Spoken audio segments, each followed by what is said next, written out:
कि जो आपने किया इलेक्शन कमिश्नर के साथ, सुप्रीम कोर्ट के साथ, वो सब अब बीजेपी आपसे सीख के कर रही है, तो काहे को रो रहे हो? जो आपने सिखाया वही कर रहे हैं। ग्लोबलाइजेशन कौन लाया, प्राइवेटाइजेशन कौन लाया, सब आप ही तो लाए हो ना। मैं आपको फिर कह रहा हूं, देखिए लोकतंत्र में वोट है। मैं आपको वो कह रहा हूं, दीदी मेरी बात सुनो, इन गरीबों पे वोट ना होती ना तो इनके मोहल्लों में नहीं जाता कोई बड़े कुर्ते वाला, बड़ी गाड़ी वाला। और इनके यहाँ आज भी सड़कें नहीं है, हम तो वहीं रहते हैं, हम जानते हैं। ठीक है, दिल्ली में नहीं रहता देश गांव में रहता है। और उन गांव में आज भी सड़कें नहीं है, किसानों के हाल खराब हैं।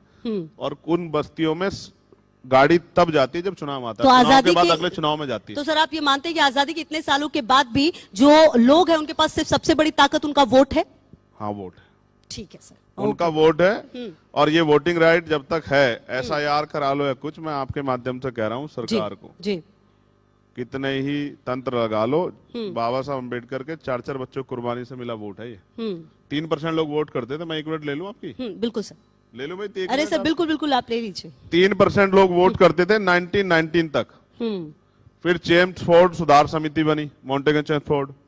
फिर उसके बाद ये हुआ तय, देश को जानना चाहिए कि देश में जो नए वो आए कि भाई वो टैक्स पेयर्स हों, उनके पास जमीन हो, उनके पास खेती हो, उनके पास व्यापार हो, वो पढ़े लिखे हों। जब ये संशोधन हुआ, सुधार हुआ, तो 80 लाख वोटर बने।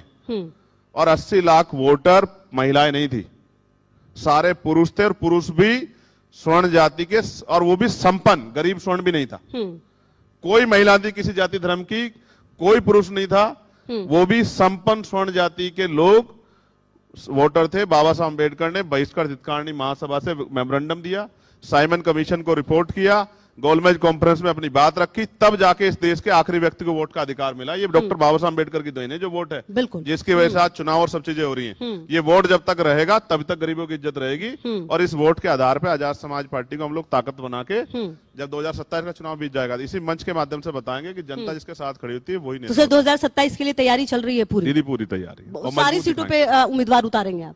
ये डिपेंड करेगा, कुछ फैसले समय के साथ होते हैं, लेकिन तैयारी 403 पे। तैयारी 403 सारे सीटों पर है। ठीक है sir, thank you so much, thank you so much sir, बहुत बहुत शुक्रिया। और देखिए कहीं ना कहीं कई सारे ऐसे सवाल होते हैं जिनके जवाब देने से पहले thank you so much sir, thank you. तस्वीर इस लम्हा को हम तस्वीर में कैद करना चाहते हैं।